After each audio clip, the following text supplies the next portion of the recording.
Selamat sore para netizen dimanapun kita berada, salam inspirasi bagi kita semua ya. Apakah ini benar begitu? Kalau Gibran cawapres Prabowo, waspadalah ada kecurangan, dugaan-dugaan katanya ya. Apakah benar seperti itu begitu kan? Mari kita analisis besar begitu ya. Analisis yang sangat tajam begitu ya. Kalau kita berbicara terkait dengan adanya Gibran menjadi cawapres dari Pak Prabowo misalnya begitu kan ya. Ini kan sudah diumumkan begitu. Maka apakah mungkin Pak Jokowi ikut ya cawi-cawi masalah ini begitu kan? Bisa saja seperti itu begitu. Jadi kalau kita melihat dengan kutipan-kutipan apa yang ditulis oleh Asy'ari Utsman ini begitu kan ya, mengatakan bahwa wah bisa saja kalau Gibran menjadi Pak Prabowo menjadi cawapres Prabowo, waspadalah ada dugaan-dugaan kecurangan. Lantas bagaimana? Karena bisa saja MK itu ya pamannya sendiri Kak ya, dibilang seperti itu begitu kan ya. Pertama MK, yang kedua KPU dan Bawaslu. Apakah benar-benar mereka netral? Kan itu pertanyaannya begitu. Kalau mereka tidak netral, ada kemungkinan besar ya untuk mempersiapkan pemilu di 2024. Siapa sih yang kemudian ditentukan sudah menang mereka begitu? Jadi kata Denny Siregar, mending yang lantik aja begitu kan, biar tidak banyak uang, tidak banyak buang-buang uang begitu kan. Masuk akal sih sebenarnya begitu kan. Ya, kalau demokrasi dicederai seperti ini wah kacau begitu kan. Ya, tetapi ini bersifat dugaan, ya harus waspada ada kecurangan begitu kan. Tetapi masyarakat sekarang kan sudah serba menyoroti semua begitu kan ya, serba digital ya, serba online dan sebagainya begitu. Kalau ada kecurangan pasti banyak yang kemudian ketahuan begitu. Tapi yang diperhitungkan adalah bagaimana nasibnya di MK nanti. Kan begitulah. Bisa saja nanti ya pemilihan ini diulang begitu. Agak apa namanya akibat ketidakpuasan mereka begitu. Tapi bisa jadi seperti itu begitu kan. Karena pada akhirnya begini, kalau memang berbicara terkait dengan kecurangan, semua orang itu kalau yang namanya membeli money politik begitu kan, ya terus kemudian masyarakat disogok, terus kemudian beberapa instansi disogok dan sebagainya, itu kan sebenarnya kecurangan besar begitu kan.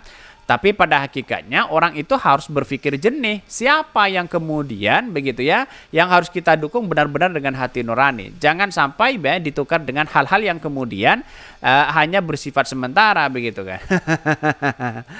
Ini kalau Gibran ya cawapres Prabowo, benarkah waspadalah ada kedugaan-dugaan kecurangan? Benarkah seperti itu? Mari kita baca ya. Prabowo Gibran itu cuma pengalihan isu, yang harus diwaspadi curang itu justru pasangan ya yang Ganjar dan Mahfud katanya. Mereka pelaku apa ini begitu ya? Curang gimana? Curang yang sukses atau apa katanya begitu. Keputusan MK sajalah salah satu ya indikasi ya kecurangan ya ini dalam bursa pemilu nanti. Bapak anak menantu ipar menjadi keluarga yang kompak melakukan ya merusak demokrasi katanya begitu ya. Apa yang merusak demokrasi begitu kan? Tapi berbicara tentang terkait dengan deklarasi atau kemudian dinasti politik begitu kan. Karena memang pada hakikatnya kan orang-orang berpikir begitu. Inilah yang menghambat pada demokrasi kita sebenarnya begitu. Bukan soal ini curang atau tidak begitu kan. Tapi soal bagaimana dinasti itu yang kemudian dipersapkan sejak awal untuk digadang-gadang menjadi salah satu calon wakil presiden. Apakah benar seperti itu begitu? Itulah yang harus kita soroti begitu kan. Ini banyak sekali komentar-komentar dari netizen, wah luar biasa begitu ya. Jaga di setiap TPS, ikutin terus kata kotak suara, dan hati-hati dengan ya makanan dan minuman dan kertas suara. Cuci tangan sesering mungkin dan bawa ya hand sanitizer ya. Hand sanitizer begitu ya. Sulit dipercaya Pilpres akan berjalan tanpa campur tangan bapaknya. Ini komentar-komentar netizen loh begitu. Banyak spekulasi seperti itu. Tetapi kepercayaan Prabowo Gibran itu kok tinggi begitu, walaupun banyak di media sosial yang kemudian dikritik habis-habisan begitu kan. Mengapa saya katakan seperti itu? Nggak tahu sih faktornya apa, tapi yang jelas begitu kan ya kok tinggi banget begitu ya. Bahkan jadi kalau Gibran menjadi cawapres Prabowo, waspadalah kecurangan. Apakah benar seperti itu? Mari kita baca ya. Ini ditulis oleh Asy'ari Utsman, saya kutip ya. Para pakar hukum berpendapat putra sulung Jokowi Gibran Raka Buming Raka tidak mungkin bisa ikut Pilpres sebab putusan MK yang membukakan jalan bagi Gibran harus dibawa ke DPR untuk dibahas dan putusan apakah diterima atau tidak. Lah, lantas bagaimana begitu kan ya? Di DPR kan kalau kita berbicara terkait dengan DPR, itu kan pasti diterima kan paling banyak begitu. Coba bayangkan, dari Partai Golkar berapa, ya berapa kursi mereka, dari Partai PAN berapa kursi mereka, bayangkan begitu. Dari Partai Gerindra itu sudah berapa persen, dari Partai Demokrat ya sudah ada empat partai politik yang ada di parlemen begitu kan. Ini kan semuanya kan kuat mereka begitu. Sedangkan PKB, terus kemudian PKS, terus kemudian terkait dengan Nasdem, dia pasti mendukung ya dalam putusan ini begitu kan ya. Bisa saja seperti itu begitu. Tapi pada hakikatnya kalau ini dibawa ke DPR, siapa yang mesti menang? Tidak mungkin lah ya dari PDP, pasti kan gerombolan-gerombolan mereka begitu ya. Akan tetapi Prabowo tampaknya akan mengumumkan Gibran sebagai cawapres, tak peduli apakah putusan MK itu akan dibahas di DPR atau tidak ya. Ini komentar-komentar netizen begitu. Jadi kalau menurut saya pribadi bisa saja seperti itu, dalam artian bahwa ya tidak KPK tidak bisa berkutik begitu kan ya. Bahkan di satu sisi ya, mengapa Prabowo nekat mau mengumumkan Gibran sebagai cawapres? Dan kalau benar, mengapa Jokowi juga nekat mendorong Gibran maju sebagai ya bersama Prabowo? Itu pertanyaan-pertanyaan penting ya. Pertama, Prabowo dan pendukungnya yakin ya akan menang di Pilpres 2024 bersama Gibran karena mereka percaya bahwa Jokowi pasti akan habis-habisan demi Gibran. Ini ada benarnya juga, misalnya saja setidaknya banyak parpol bisa giring Jokowi untuk ikut koalisi Prabowo. Kedua, koalisi percaya bahwa Prabowo akan melindungi dia dan keluarganya setelah turun dari kursi presiden. Bahkan Jokowi mencemaskan kejaran ya hukum terhadap dia dan keluarganya, bapaknya yang melihat kemungkinan besar Jokowi dan keluarganya terjerat masalah hukum. Ya, wah ini kacau begitu ya. Kok bisa seorang presiden terjerat hukum begitu?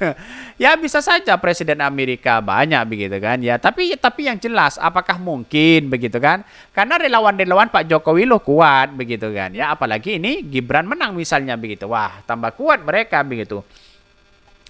Bahkan Jokowi mencemaskan kerajaan hukum terhadap dia dan keluarganya, banyak yang melihat kemungkinan besar Jokowi dan keluarganya terjerat masalah hukum. Ketiga, Jokowi tidak bisa menitipkan keinginan kepada Ganjar Pranowo sebab Ganjar dipastikan akan berada di bawah kontrol PDP, terutama Ketua Umum Megawati Soekarno Putri ya, yang sudah jelas-jelas mereka mengatakan ya ini petugas partai begitu ya. Keempat, Golkar tidak resmi mencalonkan ya, sudah resmi mencalonkan Gibran untuk mendampingi Prabowo. Tentu Jokowi merasa tidak mungkin ya memerintahkan keinginan Golkar itu ya, sebab kalau Jokowi dan Gibran mundur dari skenario Golkar itu maka suasana koalisi bakal rumit. Jadi Prabowo hampir pasti akan mengumumkan Gibran sebagai calon wapres meskipun banyak perkara hukum dan politisi yang memberi peringatan ya bahaya Gibran sebagai cawapres wapres terpilih. Prabowo tidak menghiraukan itu, yang penting menang Pilpres ya. Nah, kemungkinan Prabowo Gibran menang, ya ini cerita lagi ya, ini lain cerita ya. Apalagi ada beberapa hal. Pertama, publik Indonesia ya gamang. Kalau Gibran harus naik menjadi presiden ya, jika Prabowo berhalangan sebagai presiden, potensi ini sangat besar ya. Usia kan kondisi Prabowo tidak meyakinkan. Karena ini Prabowo Gibran tidak mungkin untuk menang ya, tidak seperti keyakinan Prabowo dan pendukungnya bahwa Gibran adalah faktor penting untuk menang. Tapi Presiden Jokowi dengan kekuasaan dan pengaruhnya bisa saja menjadikan Prabowo Gibran sebagai pemenang Pilpres. Jokowi memiliki peralatan lengkap itu. Bahkan di satu sisi untuk menghadapi kemungkinan, maka hal terpenting adalah mengantisipasi ya penipuan suara, manipulasi hitungan cepat quick count ya, harus menjadi kecurigaan yang konstan. Rakyat tak boleh lengah ya. Antusias dan preferensi publik ya atas pada Anies Baswedan hari-hari ini diterjemahkan sebagai kemenangan. Bisa juga dengan mudah dibalik dengan tangan-tangan kekuasaan, skenario ya busuk Pilpres di 2009 masih segar dan dalam ingatan. Sebab itu kalau Gibran jadi pendamping Prabowo akan ya maka waspadalah kecurangan itu. Inilah kutipan-kutipan ya yang saya kutip begitu. Tapi pada intinya adalah kalau memang ada kecurangan-kecurangan besar misalnya begitu kan ya. Kan sekarang kan serba disoroti begitu. Baik ada saksi di situ, ada A1 di situ begitu kan ya, yang kemudian menjadi dokumen penting di situ begitu kan. Maka kemudian kalau memang ada tindak perlakuan misalnya ada kong kali kong di KPU, saya kira kan sudah disaksikan bersama di situ begitu kan ya. Bahkan MK kan sudah tahu mereka ya untuk memutuskan itu begitu ya.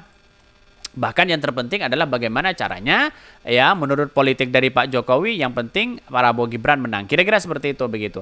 Mungkin itu yang kami sampaikan. Tonton terus channel Hodari Podcast Rakyat ini, kan ada berita-berita menarik dan viral setiap harinya. Salam para netizen, salam inspirasi bagi kita semua. Jangan lupa di-subscribe channel YouTube Hodari Podcast Rakyat ini.